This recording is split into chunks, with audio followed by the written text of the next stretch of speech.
de la clase, habíamos aplicado las ecuaciones. Estuvimos aplicando las ecuaciones de la relatividad para el electrón. Estábamos viendo este ejercicio de un electrón que era acelerado a través de una diferencia de potencial de 100 millones de volts. 100 millones de volts lo podemos escribir como 100 megaelectronvolts. Entonces, estos 100 megaelectronvolts aceleran al electrón y se le dan como energía cinética, ¿no? Ya sabemos que el electrón tiene ya intrínsecamente una energía de 0.511 megaelectronvolt debido a su masa en reposo, ¿no? Entonces también decimos que su masa en reposo son 0.511 megaelectronvolt sobre C cuadrada, ¿no? Entonces, con esta ecuación, la de las ecuaciones que estuvimos, bueno, que les presenté, que la energía total para una partícula es la energía cinética más la masa en reposo, ¿no? El factor de la masa en reposo por la velocidad de luz al cuadrado. Si le proporcionamos al electrón 100 megaelectronvolt a través de una diferencia de potencial, entonces la energía total van a ser para el electrón ahora esos 100 electronvolts más el 0.511 megaelectronvolt de energía que ya tiene asociado a su masa en reposo, ¿no? Entonces, vimos también que esta energía total la podemos escribir como E igual a mc cuadrada, y de ahí podíamos despejar lo que es la masa relativista. Entonces, aquí tenemos la energía total y tenemos aquí cómo calcular la masa relativista. Entonces, esa masa relativista sería 100.511 megaelectronvolt sobre C cuadrada, ¿no? O sea, directamente de aquí. También calculamos el factor relativista, llamado también factor de Lorentz, la gamma, ¿no? Vamos a que de hecho salió también en el video. Hacíamos esto. Creo que sí hicimos este desarrollo, ¿verdad? Para que, bueno, así recuerdo que aquí, de hecho cambié este valor, ¿no? Porque era otro valor que el que tenía originalmente calculado. Había una ligera diferencia aquí. Entonces aquí está el valor nuevo. Bueno, habíamos tenido este valor para el factor de Lorentz, y teniendo el factor de Lorentz, sabemos que está relacionado con este factor beta, que a su vez está relacionado con el cociente de la velocidad entre la velocidad de la luz. Y teniendo este factor y la relación entre beta y gamma, podemos encontrar beta, y de ahí podíamos calcular la velocidad del electrón, la velocidad que tiene el electrón cuando adquiere esa energía cinética adicional de 100 megaelectronvolt, ¿no? De esta forma, despejábamos la beta y llegábamos a un valor, lo voy a poner aquí ya directamente. Aquí ya está modificado. Teníamos entonces que el cociente de la velocidad del electrón acelerado con 100 megaelectronvolt entre la velocidad de la luz era 0.99987 de la velocidad de la luz. O sea, arriba del 99% de la velocidad de la luz, pero por supuesto por debajo de la velocidad de la luz. Vimos que no es posible alcanzar la velocidad de la luz, ¿no? Entonces, de aquí podíamos calcular también el momento. Tenemos esta ecuación de las que ya habíamos deducido, ¿no? De las ecuaciones básicas. Y entonces, con este valor de beta y la energía total, 100.511 megaelectronvolt sobre la velocidad de la luz, tenemos el momento. Calculamos, recuerden que así como la masa tiene unidades de múltiplos de electronvolt sobre C cuadrada, el momento tiene unidades de energía en electronvolt sobre C. Entonces aquí lo dejamos como unidades de megaelectronvolt sobre la velocidad de la luz, ¿no? Megaelectronvolt sobre C. Entonces teníamos este valor para el momento del electrón acelerado 100 megaelectronvolt. Aquí, pues esto lo podemos aproximar como 100.5, ¿no? Para no tomar muchos más dígitos después del punto decimal. Y Ok, entonces tenemos este valor, ¿no? Todo esto fue relativista, ¿no? Con las ecuaciones que teníamos. Eh, Ahora vean, entonces obtuvimos esta velocidad, o más bien este porcentaje de la velocidad para el electrón cuando tiene esos 100 megaelectronvolt adicionales. Ahora, ¿qué nos dice la mecánica newtoniana? La física clásica nos dice que la velocidad, eh, que la velocidad está relacionada con la energía de traslación mediante esta ecuación, un medio de la masa por la velocidad al cuadrado. Pero para la física clásica la masa es invariable, entonces aquí tendríamos que tomar únicamente la masa en reposo. O sea que tendríamos este factor, vean, si multiplicamos y dividimos por c cuadrada, tendríamos la segunda ecuación y luego asociamos velocidad sobre la velocidad de la luz como beta, ¿no? Entonces esto se convierte en beta cuadrado. Ven, aquí es lo mismo, nada más multiplicando y dividiendo entre c cuadrada. Luego agrupamos velocidad sobre la velocidad de la luz para tener beta cuadrada y entonces tenemos este factor. Esta es la energía cinética clásicamente y sabemos que al electrón se le dio una energía de 100 megaelectronvolt. Y entonces aquí se trata de calcular otra vez beta, pero ahora clásicamente para compararla con el cálculo relativista, ¿no? Despejamos de aquí beta, sería de estas dos relaciones, ¿no? Si despejamos de aquí beta, tendríamos el 2 multiplicando al 100, serían 200 megaelectronvolt. La masa en reposo pasaría dividiendo junto con c cuadrada, ¿no? La c cuadrada, de hecho, no la vamos a sustituir porque, de hecho, aquí quedaría 100 megaelectronvolt sobre c cuadrada. Eh, y luego la masa la vamos a poner en las unidades de megaelectronvolt sobre c cuadrada, ¿no? Para que se eliminen las unidades. Así que al final de cuentas tendríamos 200 megaelectronvolt en el numerador, la masa del electrón en reposo es igual a 0.511 megaelectronvolt sobre c cuadrada. Luego al multiplicar por c cuadrada se elimina la c cuadrada y se eliminan los megaelectronvolt. O sea que serían como 200 entre 0.5. Esto evidentemente es mayor que 1. De hecho, aquí sería como 400, ¿no? Alrededor de 400 este cociente, pero eso es beta cuadrado. Si sacamos raíz cuadrada sería alrededor de 20. Eso significa que beta, que es igual al cociente de la velocidad del electrón entre la velocidad de la luz, es 20. Entonces la predicción clásica, vean cómo falla y me dice que la velocidad del electrón, si le doy esta energía, es 20 veces la velocidad de la luz, ¿no? Entonces, obviamente, pues el cálculo de esta velocidad clásicamente está incorrecto.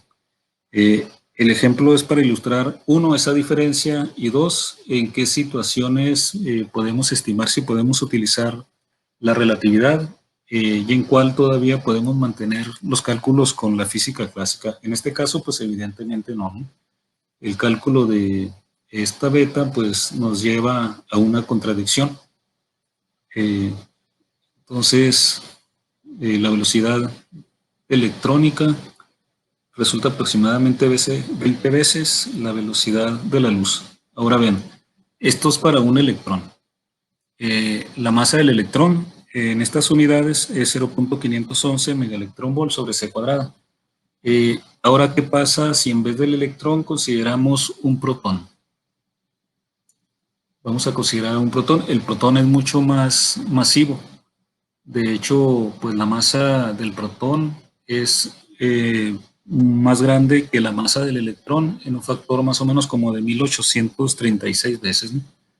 O sea que la energía asociada a la masa en reposo del protón, pues también entonces debería ser más grande que la masa que la energía asociada a la masa en reposo del electrón por este factor.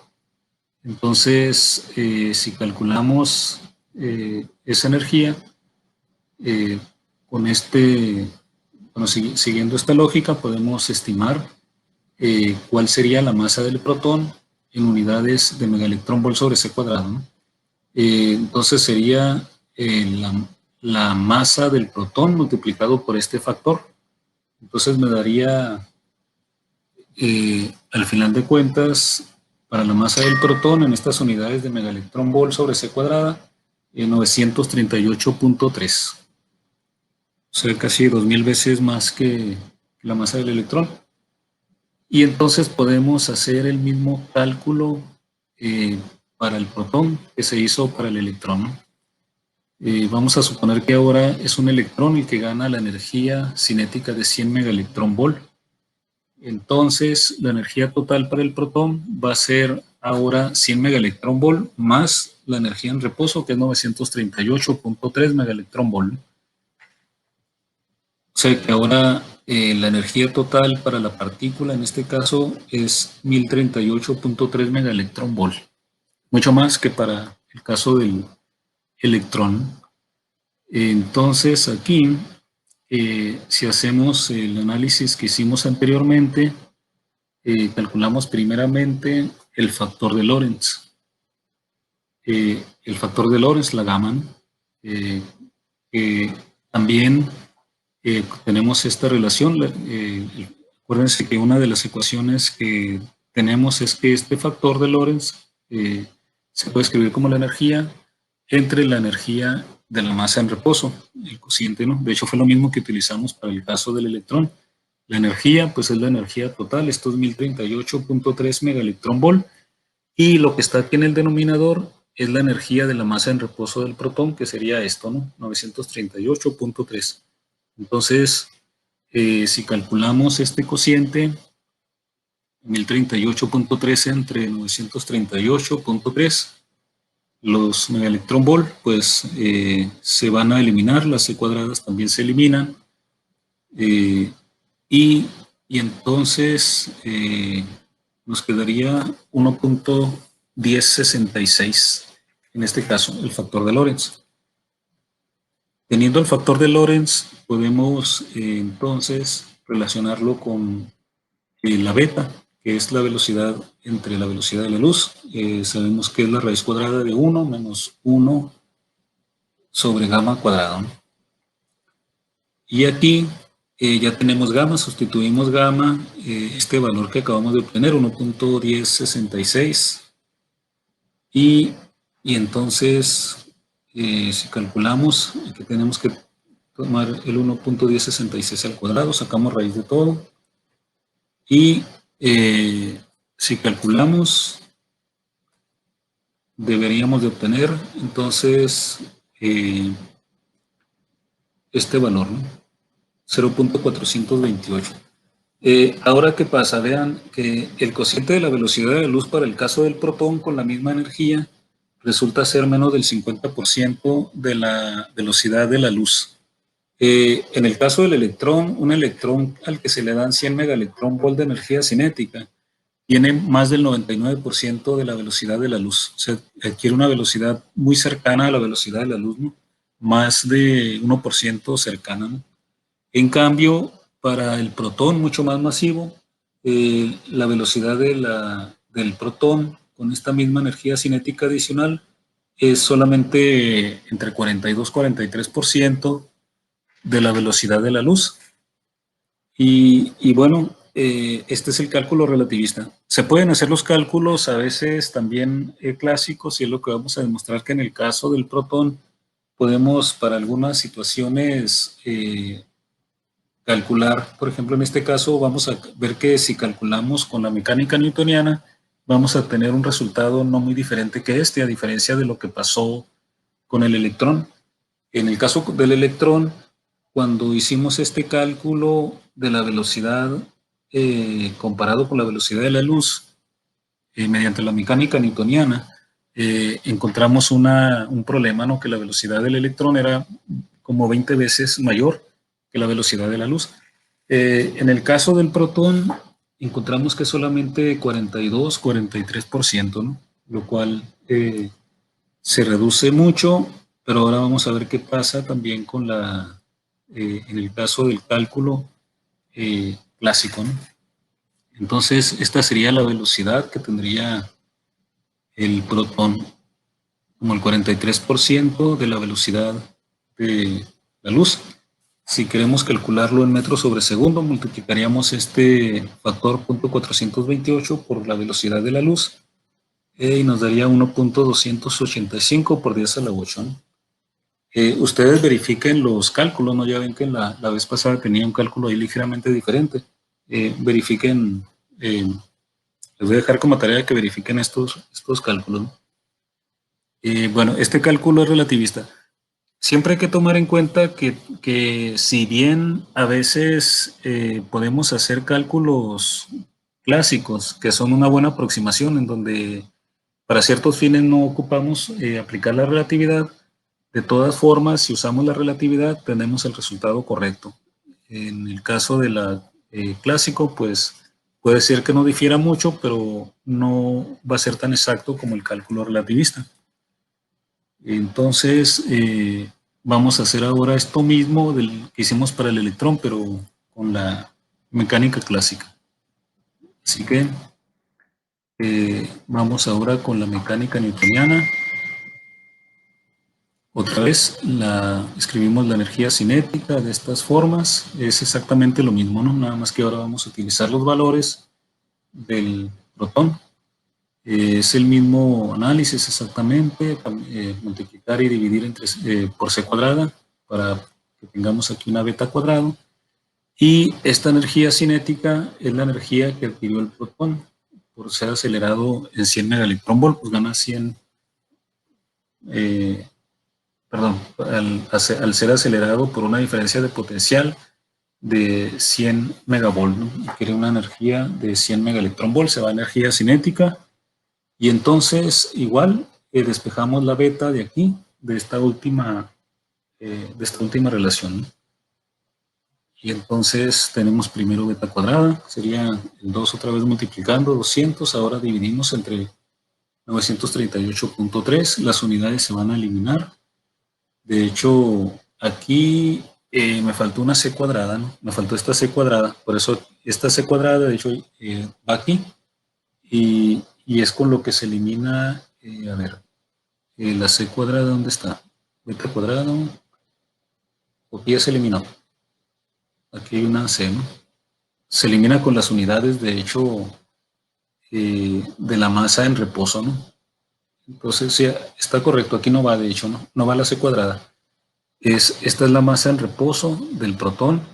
Son 938.3 megaelectronvolt sobre c cuadrada.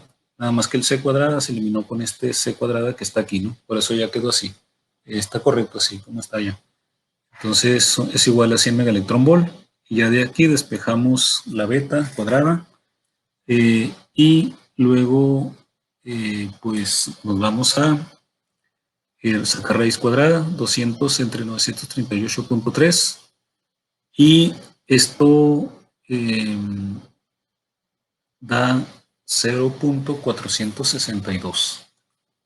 ¿Qué notan a diferencia de lo que pasó con el electrón?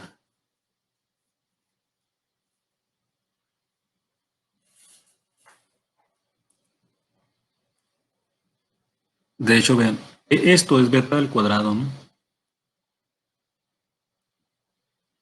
Ah, no, ya es beta, sí, está bien. Es el 46% más o menos, ¿no? Noten lo diferente que obtenemos aquí con la mecánica newtoniana respecto al que obtenemos con la mecánica newtoniana para el caso del protón. En el caso del protón teníamos aquí era un factor como de 20, ¿no? O sea, resultaba que la velocidad del electrón, de acuerdo a la mecánica newtoniana, era como 20 veces mayor que la velocidad de la luz. Sin embargo, aquí, en el caso del protón, la velocidad del protón es como del 46.2% de la velocidad de la luz. O sea, no contradice el límite de velocidad de la relatividad, ¿no? No alcanza una velocidad mayor que la velocidad de la luz. Si comparamos con el resultado relativista, obtuvimos que beta era 0.428. Entonces, tenemos una diferencia del valor de beta de 0.34. De hecho, 0.034, no 0.34. O sea que es Para beta es una diferencia de como entre 3 y 4%, ¿no? Solamente entre el cálculo relativista y el cálculo newtoniano.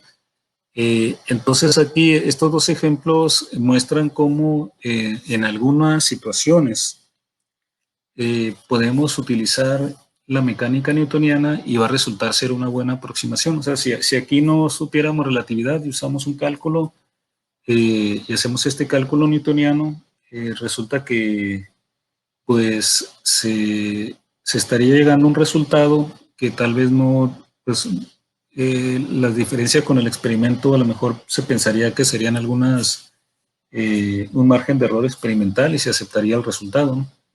Eh, es más exacto, claro, el relativista, pero si no hubiéramos hecho el cálculo relativista, en este caso, esta aproximación newtoniana es un caso aceptable. Eh, ¿Qué es lo que está afectando aquí? La masa, ¿no? En el caso de la masa en reposo. Entonces, afecta más en este sentido, hay más diferencia entre el cálculo relativista y el cálculo newtoniano para las partículas más pequeñas, ¿no? Entonces, de aquí podemos ver el por qué en el caso del estudio de las radiaciones, pues en el caso de tratar con electrones o con partículas, sí, con partículas beta, por ejemplo, ¿no? Entonces ahí es más difícil omitir la relatividad, la masa, tendríamos ahí masas electrónicas, y cuando se estudia, por ejemplo, partículas todavía más pequeñas, pues evidentemente ahí eh, pues es más, se descarta pues, la posibilidad de utilizar la mecánica newtoniana con confianza. Ok, entonces no sé si hay alguna pregunta. Ese es el problema que habíamos empezado para el electrón en la sesión pasada, ¿no? Sí, doctor. No, estuve checando los cálculos y sí me dieron los mismos valores. Ah, ok, muy bien. Entonces, ok, pues aquí yo creo que ya son las 8. Esta hora se va, en realidad todo el día se va rápido, ¿no? Iba a decir que esta hora se iba rápido, pero en realidad todo el día, ¿no? Ok, vamos a ver. 8. Bueno, aquí ya la última, ¿no? Nada más así rápido la última lámina, nada más para que quede ya esto. Eh, otro resultado importante también para que lo tengan de una vez es que es muy relevante es cómo se comportan las partículas en campos magnéticos. Eh, si, si tenemos una partícula con cierto momento P, eh, ese es el momento de alguna partícula que puede tener carga. Bueno, de hecho debe tener carga, si no, no interaccionaría con un campo magnético, ¿no?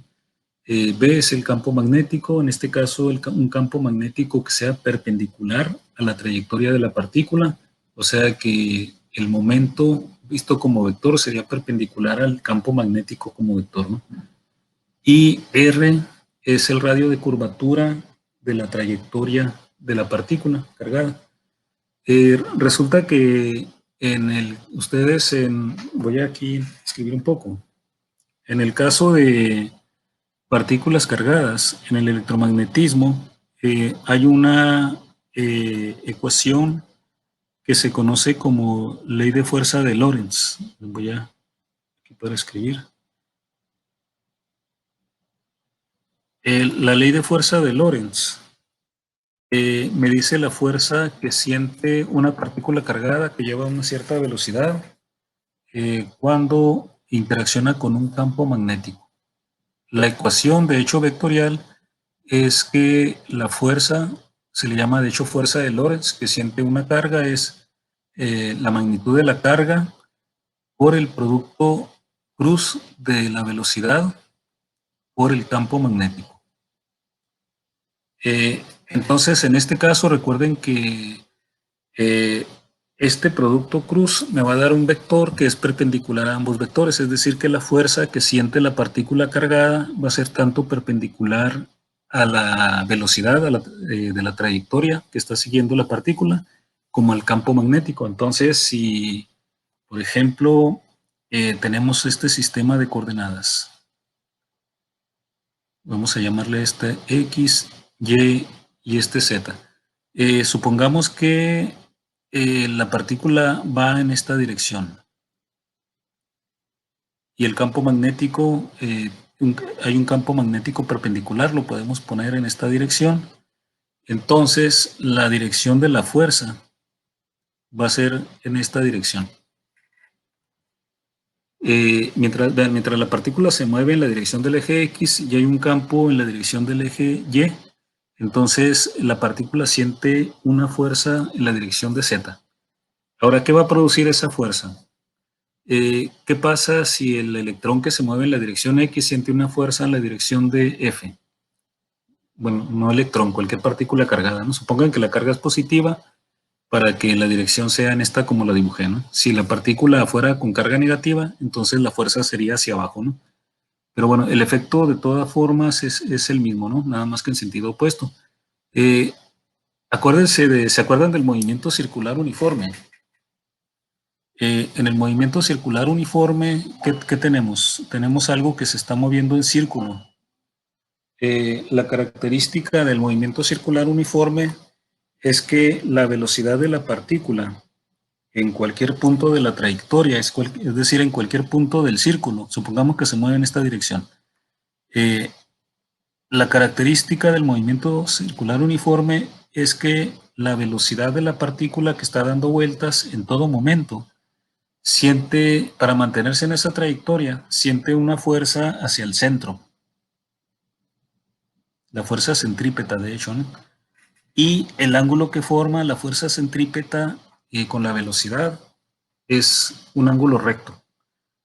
Es decir, que en el movimiento circular uniforme, la fuerza centrípeta que mantiene a la partícula en el círculo es una fuerza perpendicular a la velocidad. Exactamente, esa sería la situación que tenemos en la fuerza de Lorentz si ponemos un campo magnético perpendicular a la dirección en que se mueve la partícula. Y entonces habría una tendencia de esa fuerza a poner a girar en círculos a la partícula cargada, ¿no? Y esas trayectorias que se vuelven circulares, entonces son a lo que se refiere este radio de curvatura de la trayectoria, ¿no? Entonces, vamos a ver que las partículas cargadas en un campo magnético perpendicular, pues tienden a formar esos círculos a medida que se van propagando y esto nos permite conocer el tipo de carga dependiendo de la dirección de ese movimiento. Entonces, esta relación entre el momento del campo magnético y el radio de curvatura, pues permite precisamente calcular el momento de la partícula a través del radio de curvatura, si se controla el campo magnético y dependiendo de la dirección del movimiento, pues se puede identificar incluso si la partícula está cargada positivamente o negativamente. De hecho, este principio se utiliza, ¿no?, en muchos aparatos.